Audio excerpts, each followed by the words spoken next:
My next patron question is from Scoundrel, who wants to know if I think strawman arguments are hurting film and TV discussion. They're a huge pet peeve of mine, and honestly worse than shaming someone for disagreeing. Examples include, you're blinded by nostalgia, you didn't get it, you're biased, you're a bandwagoner, etc. Strawmanning is dismissive, condescending, and even a form of gaslighting. There's no need to put words in people's mouths. Just accept differing opinions and move on. To get this out of the way first, I'm not sure I would call it gaslighting. Gaslighting is a form of mental abuse where someone manipulates another person to question their own sanity. I've even seen people write things like, "A lot of people like this movie, but I don't. Why are they gaslighting me?" even though that is not remotely close to what the term means. That aside, I do think people can run into the issue of dismissing other views and resort to tired arguments. Something that bothers me is when someone says a person only liked a movie because they're biased towards the director's work.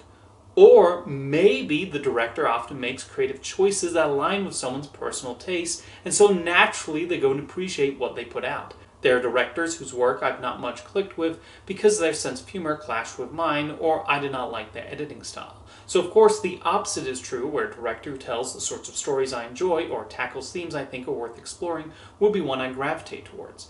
I find a particularly odd comment to be, well, if a different director made this, then you would not be nearly as positive, which is a complete hypothetical. If a different director made it, it would be a different movie because the person behind the camera would be making alternate choices of how to tell the story or edit the film. So yes, I have liked everything Brad Bird has directed, but that's because I happen to like the way he approaches filmmaking and the types of stories and ideas he explores in his work.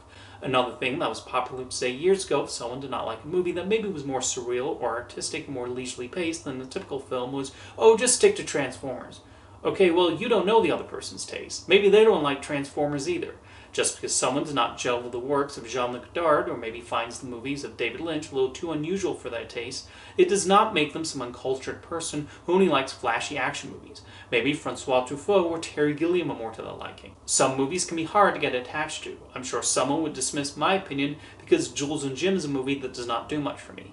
And yet, I really like other Truffaut films, like 400 Blows and Day for Night.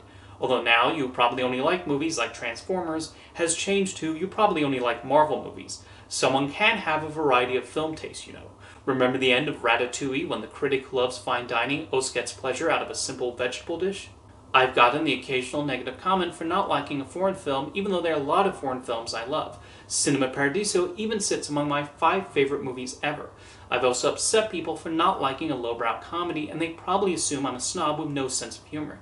And yet there are a number of lowbrow comedies I do like, because people are multifaceted and are not necessarily one thing. A.O. Scott, who spent several years as the film critic for the New York Times, said he retired from that position because he grew tired of specific fandoms getting angry at him for not sharing their views, whether it's because he did not think The Avengers was the greatest thing since sliced bread, or did not find there were enough interesting stakes and characters in Top Gun Maverick. Those people who sent Scott angry comments maybe assumed he was some person who looked down on blockbusters or anything with mass appeal, when if you actually look at his career, he was anything but. He listed movies like The Godfather and The Man Who Shot Liberty Valance as among his favorites, and films like Master and Commander, Wall-E, Bridesmaids, Borat's subsequent movie film, and Nope topped his best of lists in their respective years. He even said Wall-E was the best movie released in the 2000s. He had praise for plenty of mainstream hits, while also highlighting great international and smaller films worth checking out. I think everyone brings their own personal life experiences into the movies they watch, with that often playing a role in their opinion, whether it's because of the political themes explored in a movie or the kinds of characters depicted on the screen. And opinions can evolve over time as we get older and watch new types of entertainment. If you're snobby towards someone for their film taste, that's not going to do much to persuade them to watch the kinds of films you do like. The point is, nobody should be looking down on anyone because they maybe did not gel with a piece of entertainment the way you did, and are even coming into it with their own viewpoints or specific ways they watch media. Thank you for your question, Scoundrel.